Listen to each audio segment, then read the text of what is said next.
పాప మెరుగని ఓ పావనామూర్తి పాప విమోచకుండా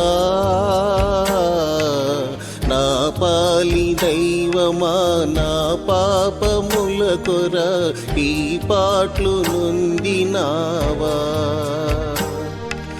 నా పాలి దైవమా నా పాపముల కొరకి పాటలు నొందినావా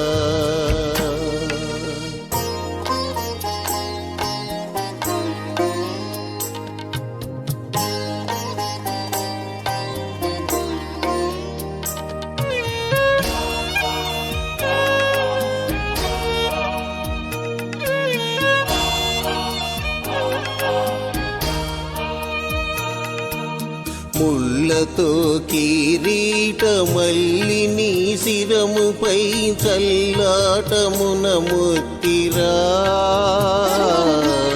ముళ్ళ పోట్లకు శిరము తల్లడిల్లగ సొమ్మ సిల్లిపోతివి రక్షక ఏ పాప మెరుగని ఓ పావనామూర్తి పాప విమోచకుండా నా పాలి దైవమా నా పాపముల కొరకి పాటలు నొందినావా నా పాలి దైవమా నా పాపముల కొరకి పాటలు నొందినావా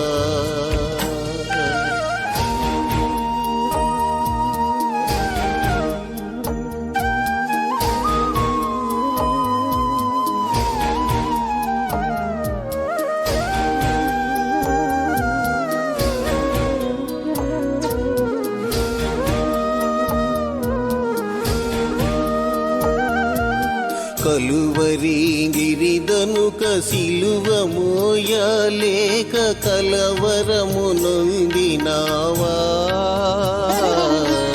సిలువ నీతో మోయ తులువలు వేరొకని తోడుగా నిచ్చినారా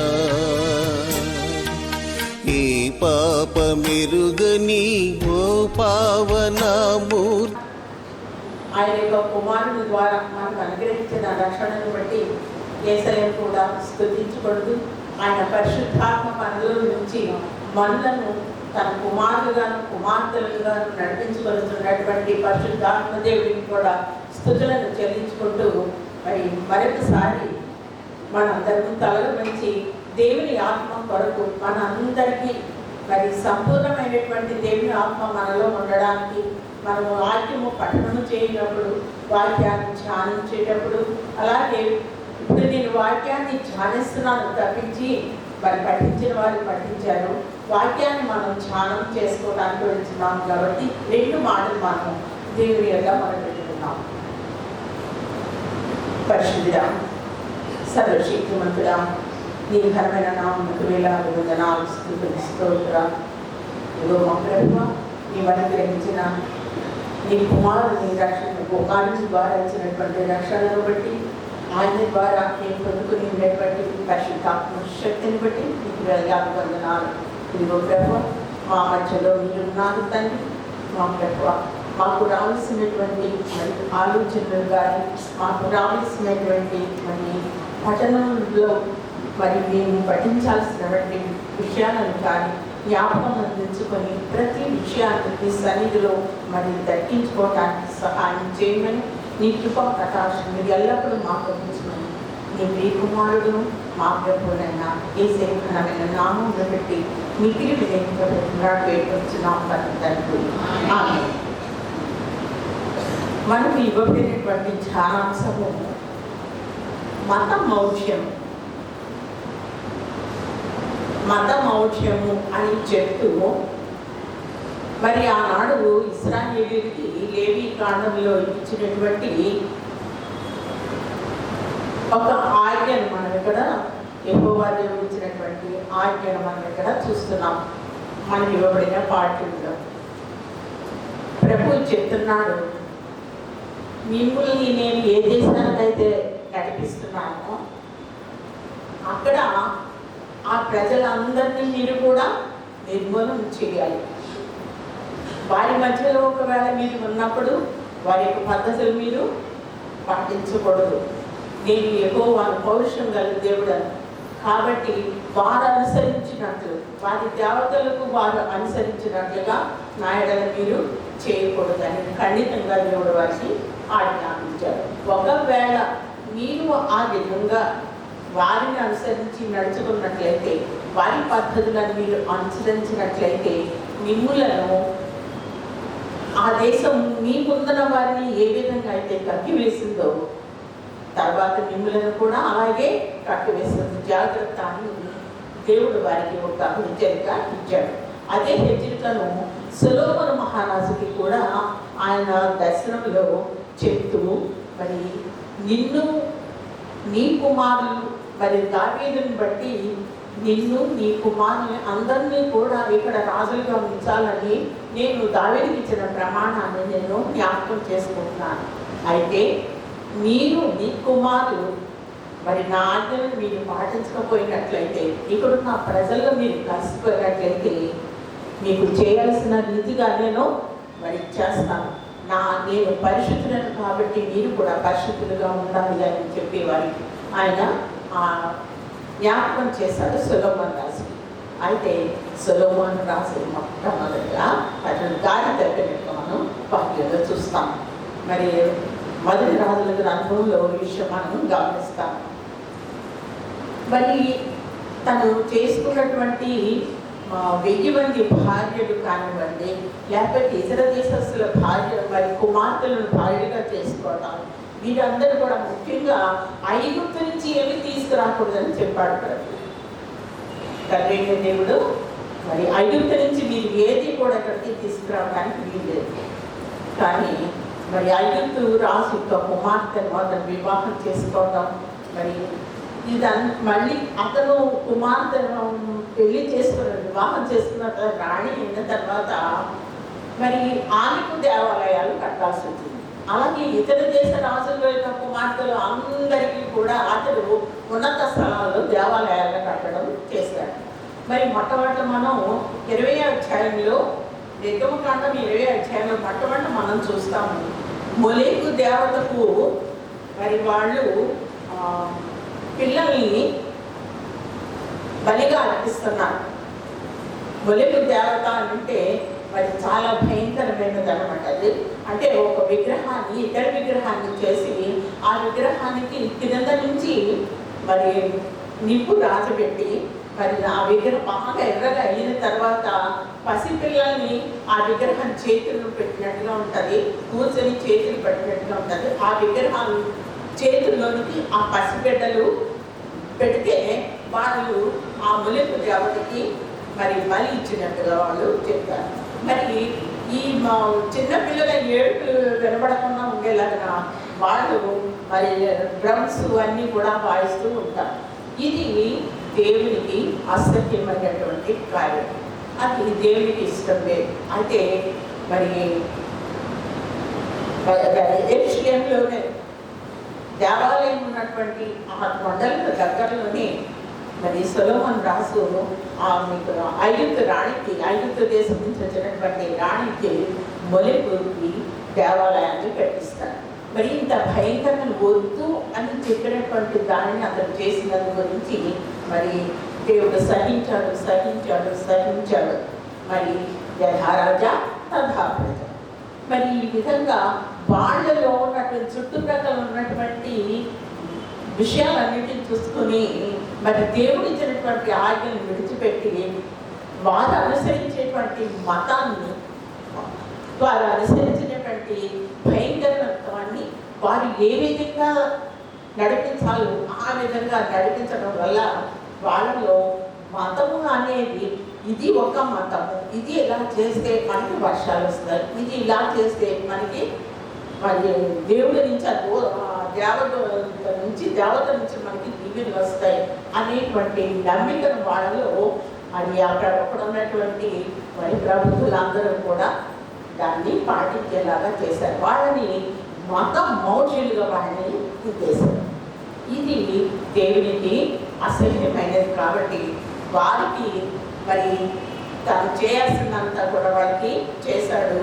మరి వాళ్ళకి బదిలీగా పంపించేశాడు. ఇది మనం చూస్తున్నాం. ఇంకా సరే, ఇప్పుడు మనం ప్రస్తుత కాలంలో మనం గమనించినట్లయితే మరి చాలామంది మతాలను స్థాపిస్తారు. మనం చూస్తున్నాము మన దేశంలోనే మతాలను స్థాపిస్తారు. ఆ మతాలు ప్రజల్లోకి ఎలా వెళ్ళాలో కొన్ని పద్ధతులు ఏర్పాటు చేసుకుంటారు. అయితే ఆ పద్ధతులు రాను రాను కాలంలో కొన్ని మార్పులు చేసుకుంటూ ప్రజలకు అనుకూలంగా ఉండేలాగా వాళ్ళు కొన్ని విషయాలు చేస్తూ ఉంటారు. మరి వాళ్ళు నమ్మిన విశ్వాసాలన్నింటినీ కూడా ప్రజల మీదకి రుద్దుతూ ఉంటారు. వారి మీద మరియు వారు ప్రవర్తించే విధానము సరైనది కాకపోయినప్పటికీ వారు నమ్మినటువంటి విషయాలు ప్రజలకు అనుకూలము కానప్పటికీ వారి మీద వారి విశ్వాసాన్ని రుద్దుతూ ఉంటారు. వీళ్ళు తెలివి లేని పనికి మాలిన మితిమీరిన విశ్వాసులుగా అని చెప్పి వారిని మత మౌఢ్యులుగా మత మూఢులుగా మనం చెప్పవచ్చు. వారు ప్రవర్తించే విధానం కూడాను అన్రీజనబుల్. వారు ప్రవర్తించే విధానం కూడా అన్రీజనబుల్గానే ఉంటుంది. ఇది ఎందుకు చేస్తున్నారు అనేది చూసే వాళ్ళకి కూడా అర్థం కాని విషయాలు ఉంటాయి. ఇలాగా ప్రతి మతాన్ని స్థాపించి వాళ్ళు చేస్తున్నప్పుడు వాళ్ళలో ఉన్నటువంటి కొంతమంది నాయకులు కానివ్వండి, మత పెద్దలు కానివ్వండి, మరి వాళ్ళు చేసేవన్నీ కూడాను ప్రజల మీద రుద్దుతూ వాళ్ళు ఒకవేళ వాటిని అవలంబించకపోయినట్లయితే మరి వాళ్ళని అనేకమైనటువంటి శ్రమలకు, హింసలకు, మరి మతం నుంచి వారిని వెలివేయడం, ఊరి నుంచి వారిని వెలివేయడం, వారి కులాల నుంచి వారిని వెలివేయడం కూడా జరుగుతుంది. ఈ విధంగా జరిగినప్పుడు మరి ప్రజల్లో వారి ఉండే మరి భయము అనేది కలుగుతుంది. భయం ద్వారా వాటికి లోబడిపోయి వాళ్ళ జీవితాన్ని నాశనం చేసుకుంటూ ఉంటున్నారు. అయితే ఇప్పుడు ఒకప్పుడు మన దేశంలో బాల్య వివాహాలు, సతీ సహగమనం అనేవి ఉండేవి. ఇవి మంచివి కాదని తర్వాత కాలంలో చాలామంది వాటిని మార్పు చేయడం వల్ల ఇప్పుడు మన సమాజం కొంతవరకు మెరుగుగా ఉంది. అయితే మరి రాను రాను మనకి స్త్రీకి విద్య చాలా అవసరం అని చెప్పి అప్పుడు స్త్రీలు చదువుకునేవారు కాదు, ఆడవారిని బయటకు పంపించేవారు కాదు. మరి అటువంటిది స్త్రీకి విద్య అవసరం అని తెలుసుకొని మరి జ్ఞానం కలిగి ఇప్పుడు ప్రతి ఒక్కరూ కూడా విద్యను అవలంబించడం అనేది జరుగుతుంది. మరి ఇలాగా మరి రాబోయే కాలంలో జరిగే విషయాలన్నిటికీ కూడా మరి తెలివి కలిగి నడుచుకుంటూ మరి సమస్తమును కూడా మరి ప్రజలకు అనుకూలంగా ఉండేలాగా, వారి అభివృద్ధికి అనుకూలంగా ఉండేలాగా మతంలో మార్పులు తీసుకొచ్చినట్లయితే ప్రజలందరూ కూడా దాన్ని ఆహ్వానిస్తారు. అయితే ఇప్పుడు ఎవరో వారి మతిని అనుసరించి వారు అవలంబించినటువంటి విషయాలన్నింటినీ ఎదుటివారి వారి వ్యక్తి ఎడగడం వల్ల అవి వారు చేసే పనులు అసత్య దూరాలు అయినప్పటికీ కూడా మరి చివరకు వారిని అవలంబించకపోయినట్లయితే హత్యలకు కూడా చేయడం జరుగుతుంది. ఇది మత మూఢత్వానికి ఒక ప్రతీక అని మనం చెప్పుకోవచ్చు. అలాగే లేవి కాండంలో ఇప్పుడు మనం చూసినట్లయితే మూలికకు వారు మరి పిల్లల్ని బలి ఇవ్వడం చేయటం వల్ల వాళ్ళకి వర్షాలు వస్తాయని, దేశం సుభిక్షంగా ఉంటుందని వారు నమ్మినందుకు ఆ మత మోక్షంలోకి నిజంగా దేవుడికి ఎన్నో విషయాలు చెప్పాడు వాళ్ళకి. కానీ వాళ్ళు అవలంబించినటువంటి విధానాన్ని మనం గమనించినట్లయితే వారు మత మోక్షులుగా వారు తయారైపోయారు. అయితే ఇప్పటి కాలంలో యేసుక్రీస్తు ద్వారా నిజమైనటువంటి దేవుని ఆరాధించుతున్న క్రైస్తవులు ఈ మూఢ విశ్వాసాలకు, మూఢ ఆచారాలకు దూరంగానే ఉంటారు. కాబట్టి ఇతరులు క్రైస్తవులు అంటే నిజమైన క్రైస్తవుల్ని ఇతరులు ప్రతి ఒక్కరు కూడా వ్యతిరేకిస్తూనే ఉంటారు. దేవుడు వారికి ఇచ్చిన జ్ఞానాన్ని బట్టి దేవునికి భయపడే విగ్రహాల జోలికి కానీ వారి వ్యవహారాలలో కానీ వాళ్ళు పాల్గొంటారు. అందుకే మిగిలిన వారినైనా వారి గ్రిప్లో ఉంచుకోవటానికి విశ్వాసులైనటువంటి క్రైస్తవుల మీదకి మత మత్తులోనే మిగతా ప్రజలను ఉంచి క్రైస్తవుల మీదకి మరి రేపడం ఈ రోజుల్లో మనం చూస్తూ ఉంటున్నాం. ఈ హింసలు అనేవి ఇప్పుడు కాదు, నెబుకద్నెజరు కాలంలో ఇశ్రాయేలీయులు అక్కడ యూదువాడు అక్కడికి కొనుక్కోబడినప్పుడు వారి దేవుడిని నిజ దేవుడిని పూజించకుండా కేవలం మహారాజీయ విగ్రహాన్ని పూజించాలని చెప్పినప్పుడు అక్కడ షడ్రక్ మేషక్ అబేద్నెగోలు వారు ఏ విధంగా చేశారో మనం చూస్తున్నాం. అయితే అలాగే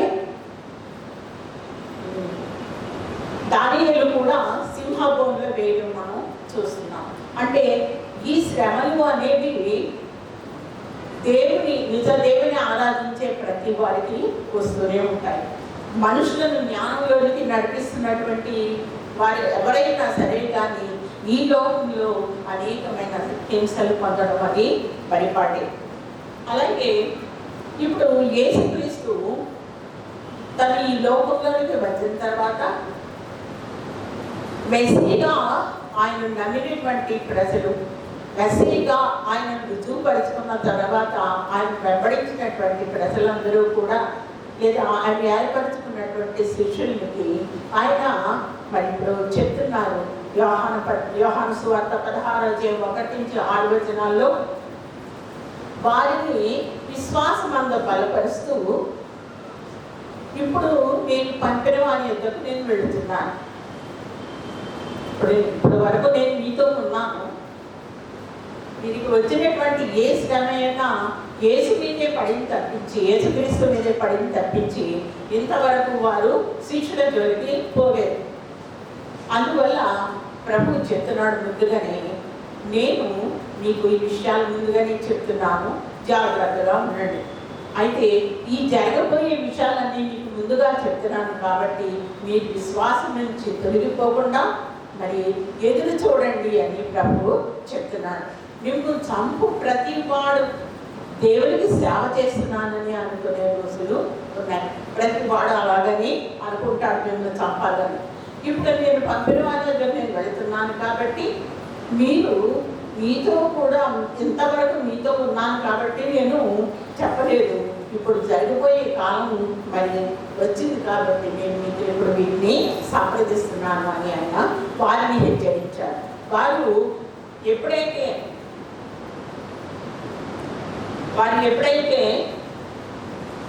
లోకం తమను ద్వేషిస్తుంది అని ఈ మాటలు చెప్తున్నప్పుడు క్రీస్తు యేసు మనల్ని వదిలి వెళ్ళిపోతున్నాడు అనే మాట వాళ్ళకు మరి జ్ఞాపకం చేసుకుని బాధపడుతున్నారు. మీరు నా దగ్గర నాతో పాటు మీరు రాలేరు అని చెప్పినప్పుడు వారు చింతిస్తున్నారు తప్ప ఎక్కడికి వెళ్ళిపోతాడో ఏంటో అని వారు గమనించట్లేదు. ఆయన తండ్రి దగ్గరికి వెళ్తున్నాను అని అంటే ఆయన మరణం గురించి చెప్తున్నాను అన్న సంగతిని వారు దుఃఖంలో ఉండేవారు గమనించటం లేదు. అయితే కేసీఆర్ పెట్టిన తర్వాత అప్పుడు మరి వాళ్ళకి తను చెప్పినటువంటి విషయాలన్నీ కూడా మీరు జ్ఞాపకం చేసుకోండి, ఇది ముందే చెప్తున్నాను జాగ్రత్త సుమా అని ప్రభు అక్కడ వాళ్ళని హెచ్చరించాడు. శ్రమలు అనేవి క్రైస్తవులకే కాదు ప్రతి ఒక్కరికి వస్తాయి. కానీ ఆ శ్రమలు ప్రభువును బట్టి మనం పొందుతున్నట్లయితే ప్రభు దేవుని ఆత్మ మనతో ఉంటాడు కాబట్టి మనకు ఎటువంటి శ్రమ మనకి కలుగనేయకుండా ఆయన కాపాడుతాడు.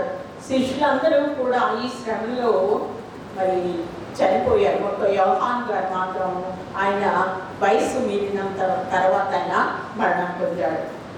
అలాగే అప్పటికి కూడాను ఇతర మతాల వారు కూడా మరి యూదులైన వారు, ఇతర మతాల వారు, తర్వాత కొన్నిసార్లు క్రైస్తవులే వారు ఒకరినొకరు హింసించుకోవడం ఇక్కడ జరిగింది. అయితే క్రైస్తవ విశ్వాసులు కూడా మోసం చేసి వారి సహోదరులు కూడా వాళ్ళ మీదకి మరి హింసించడానికి సాతాను సహోదరులనే వారి మీదకి లేపడం అనేది ఇక్కడ మనం చాలా విషయాలు మనం చూస్తాము. కొంతమంది మత నాయకులు ఈ మత విశ్వాసంలో గుడ్డివారిగా ఉండి, మతి చలించిన వారిగా ఉండి అమాయకులైన క్రైస్తవులు కూడా వాళ్ళు మరి చంపించడం జరిగింది. టైటిస్ అనే రోమా చక్రవర్తి క్రైస్తవులందరినీ ఒక దాన్ని ప్లే గ్రౌండ్లోకి రప్పించి, ఇప్పటికీ అక్కడ అది సగం పడిపోయినటువంటి గ్రౌండ్ ఉన్నది, అందులోకి వారందరి సమావేశాలు జరిగించడం లేకపోతే నాటకాలు అవి చూసుకునేటువంటి ఒక పెద్ద గ్రౌండ్ అనమాట. అందరినీ కూడా క్రైస్తవులందరినీ అక్కడికి రప్పించి జైల్లో పెట్టించిన తర్వాత వాళ్ళందరినీ మళ్ళీ గ్రౌండ్లోకి రప్పించి వారి మీదకు సింహాలను వదిలి వారిని చంపించడం చూస్తాం. అంత భయంకరమైనటువంటి రీతిలో ఆనాటి క్రైస్తవ శ్రమలను అనుభవించారు. అయితే వారు మాత్రం మరి సింహాలను వదిలినప్పటికీ క్రైస్తవ విశ్వాసం మాత్రం ఆగిపోలేదు. పరిశుద్ధాత్ముడు అనేక మందిని నిలబెట్టుకున్నాడు. ఇప్పటి కాలంలో మనకు శ్రమలు మన వైపు చూస్తున్నాయి. ఇప్పటి కాలంలో మరి అప్పుడు పొందినటువంటి ఆ విశ్వాసులు మరి ప్రపంచమంతటా వెళ్ళి, మరి అపోస్తులు అనే వాళ్ళు ప్రపంచమంతటా వెళ్ళి మరి దేవుని యొక్క వాక్యాన్ని ప్రకటించడం జరిగింది. మరి అయితే తోమా గారు కూడా మన దేశానికి వచ్చి దేవుని వాక్యాన్ని మరి నిర్బంధంగా లేఖనాలను గురించి, మరి దేవుని శాసనాలను గురించి అన్నిటినీ చెప్తూ మరి బ్రాహ్మణులైన వారిని ఆయన మార్చగలిగాడు. అయితే మళ్ళీ ఆ బ్రాహ్మణులైన వారే ఆయనను చంపడం కూడా జరిగింది. అయితే అలాగే మరి ఇప్పటి కాలంలో ఆ శ్రమలు మన వైపు చూస్తున్నాయి అని అంటే మనము కూడా నిజమైనటువంటి క్రైస్తవ్యంగా మరి నిజమైనటువంటి క్రైస్తవ్యాన్ని మనము చూపినట్లయితే మరి మనకి కూడా తప్పకుండా శ్రమ కలుగుతుంది. మరి ఇప్పుడు మనం ఈ దినాన్ని మనం ఈ విధంగా కూర్చుని దేవుడి వాక్యాన్ని ధ్యానించుకోవడానికి దేవుడు మనకు అనుగ్రహించాడు. మరి గతించిన కాలంలో మరి మణిపూర్ గురించి కానీ అటు అస్సాం గురించి కానీ క్రైస్తవులు మనం అంటే ఈశాన్య రాష్ట్రాల్లో ఉన్నటువంటి క్రైస్తవుల గురించి వారి మనుష్య జాతీయులు అని చెప్పేసి వారు చెప్పుకుంటారు. వారు పడుతున్నటువంటి శ్రమలు మరి కనీసం మీడియా ద్వారా కూడా మనకి తెలియపడలేదు. అయితే కొన్ని వార్తల వల్ల మనం వాటిని గ్రహించగలిగాం. అయితే ఇప్పుడు ఈ కాలంలో మనం అనుభవిస్తున్నటువంటి ఈ శ్రమలు ఏమీ లేవు. మనం ఎంతో నెమ్మదితో దేవుని వాక్యాన్ని పట్టించుకోవడం అనేది చేస్తున్నాం. అయితే 1 పేతురు 1వ అధ్యాయం 7వ వచనం. 1 పేతురు నశించిపోయే సువర్ణము అన్ని పరీక్షల వలన శుద్ధపరచబడుతున్నది కదా, దానికంటే అమూల్యమైన మీ విశ్వాసము ఈ శోధనల చేత పరీక్షకు నిలిచినదే యేసుక్రీస్తు ప్రత్యక్షమైనప్పుడు మీకు మెప్పును మహిమయు ఘనతకు కారణం. ఇక్కడ మనలోని విశ్వాసము కాల్చబడినప్పుడు, కాల్చబడడం అంటే శ్రమలు పొందినప్పుడు, మరి బంగారము కాలిస్తే దాని మీద చక్కటి నీడ అద్దంలాగా దాని మీద మన నీడ పడుతుంది. అదిగో ప్రభువు కూడా మనల్ని శ్రమకు అప్పగించి ఆయన యొక్క రూపాన్ని మనలో చూసుకోవాలని చూస్తున్నాడు. మరి ఆ అవకాశం మనం ధైర్యంగా ఉండి ఆయనకు మనం ఇవ్వగలగాలి. మనం నిజమైన క్రైస్తవులుగా, నిజమైన సహోదర ప్రేమను కలిగిన వారముగా ఈ లోకంలో మనం నివసించగలిగినట్లయితే ఈ శ్రమలకు మరి వారు వస్తారు. మణిపూర్లో వాళ్ళు అన్ని శ్రమలు పొందుతారని మనకు తెలియదు, కానీ వారు నిలవబడ్డారు. అలాగే మనము కూడా మనం శ్రమ కలిగినప్పటికీ కూడా మనం ప్రభువు కోసం, మరి దేవదేవుడి కోసం, నిజమైన దేవుడి కోసం మనం నిలవబడగలగాలి. అలాగే 1 పేతురు 2వ అధ్యాయం 20వ వచనం.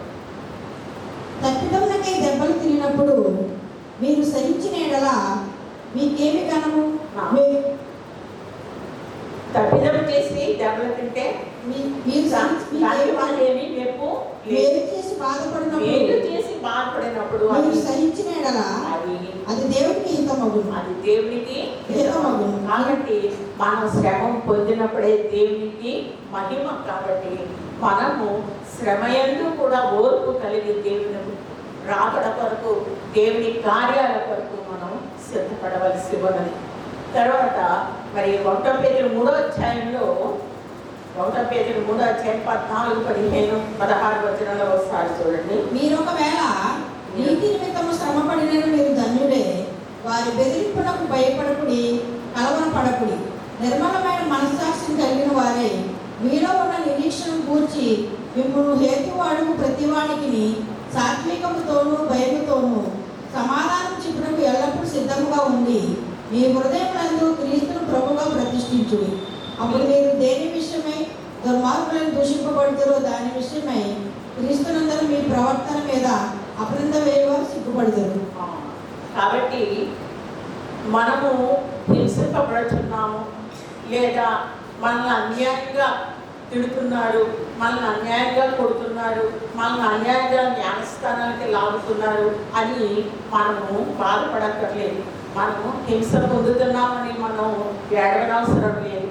మనము వారు అడిగిన ప్రతి మాటకు మనము సరైనటువంటి సమాధానము వాక్యము ద్వారా మనము చూపించవలసిన ఎంతో వినయంతో వారిని ఎదిరించడం కాదు, కానీ వాక్యంలో ఇప్పుడు సాతానును ఎదిరించడానికి యేసుక్రీస్తు ఏ విధంగా దేవుని వాక్యాన్ని తీసుకుని వాడు ఎదిరించాడు, అదే ఈ లోకంలో కూడా మనము కూడా దేవుని యొక్క వాక్యాన్ని తీసుకొని వాడికి సరైన రీతిలో మనం జవాబు చెప్పగలగాలి. అప్పుడే మనము దేవుని గెలిపించిన వాడుగా మనం అవుతాం. అయితే అనేక మంది మరి అనేక రకాలుగా క్రైస్తవులు అని చెప్పుకుంటూ ఉంటారు, కానీ వారు క్రీస్తు యొక్క శక్తిని వారు నమ్మలేకపోతున్నారు. వారు భక్తి కలిగిన వారా ఇండియో దాని శక్తిని ఎరుగక. నా 2 తిమోతి పత్రిక 5వ వచనంలో ఆ మాట ఉంటుంది. అన్ని విషయాల్లోనూ పైకి ఎంతో డమంగా ఉంటారు, కానీ దేవుని యొక్క శక్తిని వారు గ్రహించలేకుండా ఉంటున్నారు. భక్తిగా ఉన్నట్టుగా ఉంటారు, కానీ ఆ భక్తిలోనే ఉన్నటువంటి శక్తిని వారు గ్రహించలేకుండా ఉంటున్నారు. అయితే మరి చాలామంది ఇంకా ప్రభువును పూజించినటువంటి అనేక మందిని ఏం చేస్తున్నారు అంటే దేవుళ్ళుగా, దేవతలుగా చూస్తున్నారు. ఇప్పుడు మనం చాలామంది ప్రార్థనలకు వెళ్తూ ఉంటాము. అనేక మంది ఖర్చీఫులు తీసుకోండి, ప్రార్థన నూనె కొనుక్కోండి. ప్రార్థన నూనె కొనుక్కోవడం అంటే ఏంటంటే ప్రార్థన మనం తీసుకొని ప్రార్థన చేసుకొని ఆ నూనె మన మీద పెట్టుకోవాలి. అది విశ్వాసం. అంతేకాని వారించినటువంటి ఉప్పుని ఊదిన తర్వాత వాటిలోనే ఆత్మ, మనలో ఆత్మ లేదా? అది అలాగే ఖర్చీఫులు అమ్ముతూ ఉంటారు. ఇవన్నీ కూడాను దేవుని యొక్క మహిమకు వారు ఇచ్చినటువంటి కాదు, దేవుని చేత ఆశీర్వదించబడిన వాటిని మనం పొందుకోవాలి. అంతే తప్పించి మనుషులను స్తుతించడానికి, మనుషుల యొక్క ప్రవర్తనను హెచ్చిస్తూ దేవునిని మరి ఘనహీనుడిగా చేయటం అనేది ఆయన అంటాడు, నేను పరిస్థితిగాను, నేను యెహోవా అని ఆయన చెప్తున్నాడు. కాబట్టి ఆయనకు చెందాల్సిన మహిమను ఆయనకి మనము చెందనివ్వాలి. ఇప్పుడు మనం అపోస్తల కార్యాలు 14వ అధ్యాయం 12వ వచనం చూసినట్లయితే పౌలు బర్నబాలను వారు చేసే క్రియను బట్టి వారిని దేవుళ్ళుగాను దేవతలుగాను పూజించాలి అని చెప్పేసి అక్కడే బలి ఇవ్వాలని వారు ప్రయత్నం చేసినప్పుడు వారిని ఈ పౌలు బర్నబాలు ఆపడం చాలా బహు కష్టతరమైన ప్రయాస అయింది అని వారు చెప్తున్నారు. కానీ ఈ రోజుల్లో ఉన్నటువంటి మరి ప్రసంగికులు కానీ సువార్థికులు కానీ మరి నేను ఇంత గొప్ప సేవకుడు, నేను ఇంత గొప్ప చేసేటువంటి నేను ప్రార్థన చేస్తే ఇలా అవుతుంది, దేవుడు నా ప్రార్థన వింటాడు. మన ప్రార్థన వినడు కదండి, వారి ప్రార్థనే వింటాడు. వారి కొరకే ఉన్నాడు దేవుడు. వారి ద్వారా వెళితేనే వాళ్ళకి మనకి పరలోక రాజ్యం వస్తుంది అని చెప్తా ఉంటారు. మరి ఇలాంటివన్నీ కూడా మతమౌఢ్యంలోనికి నడిపించేవారని మనం చెప్పవచ్చు. అయితే ఇక్కడ పౌలు బర్నబాలు మేము మీ వంటి మనుషులమే తప్ప మేము దేవుడము దేవతము కాదు, నిజ దేవుడైనటువంటి సర్వశక్తుడైనటువంటి దేవుని పరిశుద్ధుల గురించి ఆ పరిశుద్ధుడిని మన కొరకు ఈ లోకంలోకి పంపించి యేసు ద్వారా మాకు రక్షణని ఇచ్చి మాకు తెలివితేటలు ఇచ్చాడు, అది మీరు గమనించండి అని వారిని బోధించి వారికి ఆ విశ్వాసాన్ని తెలియజేస్తారు. అలాగే మరి గారడి విద్య సీమోను గురించి మనకు తెలుసు. అపోస్తలుల కార్యం 17వ వచనంలో మనం చూస్తాం. అతడు మరి పౌలు వీళ్ళందరూ కూడా ప్రార్థన చేయగానే పరిశుద్ధాత్మ వారి మీదకి దిగిరావడం చూసి వారు దేవుని స్తుతించడం చూసి మరి వాళ్ళ దగ్గరికి వచ్చి ద్రవ్యం ఇచ్చి మీరు నాకు కూడా పరిశుద్ధాత్మ శక్తి కలిగేలా చెయ్యండి, నాకు ఇవ్వండి అని. ద్రవ్యం ఇస్తే వస్తుందా దేవుని యొక్క శక్తి? మరి గారడి మోసగాడు, మరి అతని పేరు గారడి సీమోను. అతన్ని గద్దించి నీకు మాలో ఎప్పుడు కూడా పాలు పప్పులు ఉండవు పొమ్మని వారికి ఆజ్ఞాపించడం జరిగింది. కాబట్టి మతమోక్షం ఎలా ఉంది అంటే మరి దేవుని యొక్క శక్తిని మనం డబ్బులు ఇచ్చి కొనుక్కుంటే వచ్చేస్తుందని మరి కొంతమంది ఇప్పట్లో కూడా కొంతమంది తత్పరులైన వారు నాయకులైన వారు ఉన్నారు. మనం చేసే ఏ పనిని బట్టి కూడా మనకి విశ్వాసం రాదు, దేవుని యొక్క శక్తి రాదు. దేవుని అందరి పూర్ణ విశ్వాసం ఉంటేనే మనము దేవుని ఆజ్ఞలను మనం అనుసరించి దేవుడిచ్చినటువంటి ఆజ్ఞ ఏంటంటే సహోదర ప్రేమ కలిగి ఉండడం, నీ పూర్ణ శక్తితోనూ నీ పూర్ణాత్మతోనూ దేవుని ఆరాధించి నీతోటి మనిషిని నువ్వు మరి ప్రేమించడం ద్వారానే నీకు పరలోక రాజ్యం వస్తుంది. అవును, మన ఇరుగు పొరుగు వారిని మనం ప్రేమించినప్పుడే మనకి నెమ్మది. మన ఇరుగు పొరుగు వారికి దేవుని గురించిన వార్తను చెప్పినప్పుడే మనకు నెమ్మది. మనం ఇచ్చినటువంటి ఈ సదవకాశాన్ని మనం ఎల్లప్పుడూ కూడా, ఇప్పుడే కాదు, ఈ శ్రమలకాంక్షలోనే కాదు, మనం ఎల్లప్పుడూ కూడా ఇతరులను ప్రేమించడం, ఇతరుల వరకు జీవించడం అనేది దేవుడు మనకి నేర్పించాడు. అలాగే స్వార్థ ప్రకటించడానికి మరి ప్రభువు చెప్పేటప్పుడు మరి ఇదే విషయాన్ని వారిలో ఉన్నటువంటి ధర్మశాస్త్రోపదేశకులకి పరిశీలికి వాళ్ళని గద్దిస్తూ మత్తయి సువార్త 23వ అధ్యాయంలో మనం చూస్తాము. మీరు 10వ వంతులో పుదీనా సోపులను జీలకర్రలోను 10వ వంతు ఇస్తున్నాము, మేము చాలా నిక్కచ్చిగా ఉన్నటువంటి మరి యూదులము అని వాళ్ళు చెప్పుకుంటున్నారు. కానీ దేవుని యొక్క న్యాయాన్ని, కనికరాన్ని, విశ్వాసాన్ని వారు విడిచిపెట్టేశారు. అంతేకాకుండా వీరి మతంలోనికి మనుషులు మార్చడానికి ప్రపంచమంతా తిరిగి వాళ్ళు వచ్చిన తర్వాత వారిని వేడగట్టి కూడా మరి దీనులుగా తయారు చేస్తున్నారు. ప్రభు వారిని గర్దిస్తాడు. మీరు ఎంత గొప్పవాళ్ళు అని చెప్పుకుంటున్నారు, కానీ ప్రవక్తలందరినీ చంపిన వాళ్ళు మీరే. ప్రవక్తలందరినీ కూడా జకరియా దగ్గర నుంచి మరి ప్రవక్తలందరినీ కూడా దేవాలయంలో నుండి బయట ఏంటి మరి మీ పద్ధతులు అనుసరించకుండా ఉన్న వాళ్ళందరినీ కూడా మీరు చంపించారు. ఆ చంపిన వాళ్ళ కుమారులు కూడా మీరే సాక్ష్యం చెప్తారని చెప్పేసి దేవుడు వాళ్ళని ఖండించారు.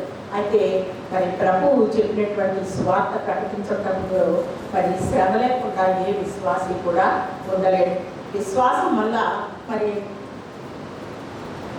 విశ్వాసం వల్ల మార్పులు యోధుడు కాదు. మరి అప్పటికి మరి పోపుని ఎదిరించి ఆయన రాసి ఇచ్చినటువంటి మరి పాపక్షమాపణ పత్రాలు అన్నీ ఎన్నో ఉన్నాయి. ఆ వాటి అన్నింటినీ కూడా పోపు ఎదురు అని వాటిని చించివేసి దేవుని అందరి విశ్వాసము మాత్రమే అందరినీ రక్షిస్తారు. దేవుని గురించినటువంటి విశ్వాసము ఉన్నట్లయితేనే వారు రక్షించబడతారు. అదే మనకి ఆహారం తప్ప, అదే మనకి పాపక్షమాపణ తప్ప మరి మీరిచ్చేటువంటి పాపక్షమాపణ పత్రాలు ఏవి కూడా ఎవరికి రక్షణ కలిగించమని ఆయన పోపు ఎదురుగానే పేపర్స్ అన్ని చింపేసి ఆయనకి ఎదురుగా నిలబడగలిగిన ధైర్యవంతుడు మరి పార్టీలో పెడతారు.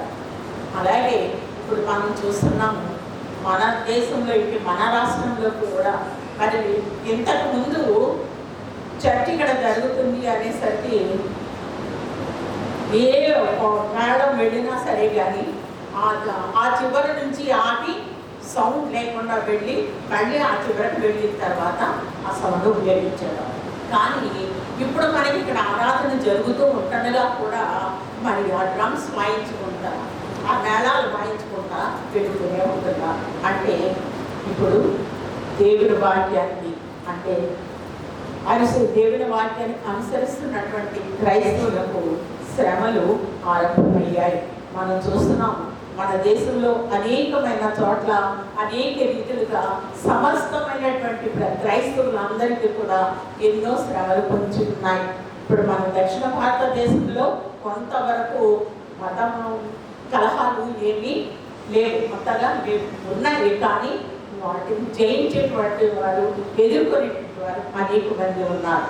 మరి ఈ మత మూఢత్వంలో ఉన్నటువంటి ప్రజలను రెచ్చగొట్టడానికి ఇప్పుడు ఉత్తర భారతదేశంలో నుంచి దక్షిణ భారతదేశానికి మరి మత ఉగ్రవాదులు అనే వాళ్ళు బయలుదేరి దక్షిణ భారతదేశంలోకి వస్తున్నారు. అంటే ఇప్పుడు మనకి దేంట్లో వెళ్తున్నాం అన్నమాటండి, శ్రమలలోనికి వెళ్తున్నాం.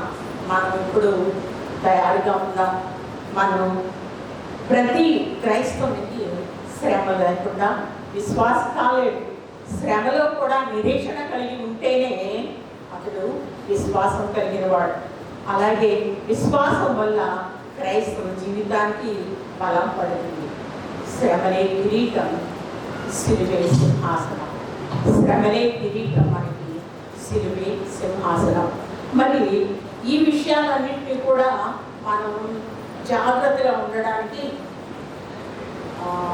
ఎఫ్సీలకు రాసిన పత్రిక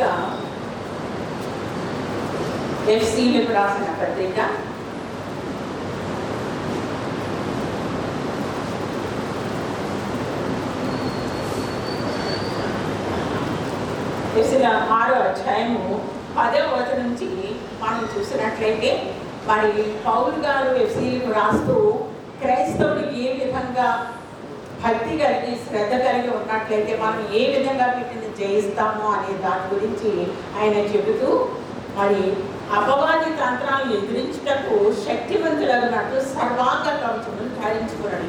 ఏదైనా మనము పోరాడినది శరీరులతో కాదు కానీ ప్రధానులతోనూ అధికారులతోనూ ప్రస్తుత అంధకార సంబంధులకు లోకనాథులతోనూ ఆకాశ మండలమందున్న దురాత్మల సమూహంతో మనము పోరాడుతున్నాం.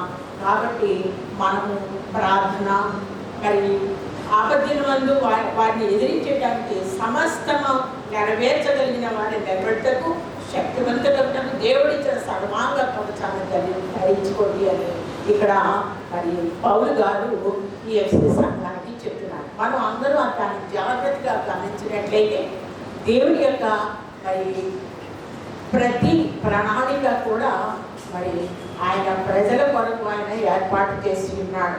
46వ తాళకీర్తనలో మనం చదువుకొని ఉన్నాము. ఆపత్కాలంలో ఆయన నమ్ముకొనదగిన సహాయకుడు.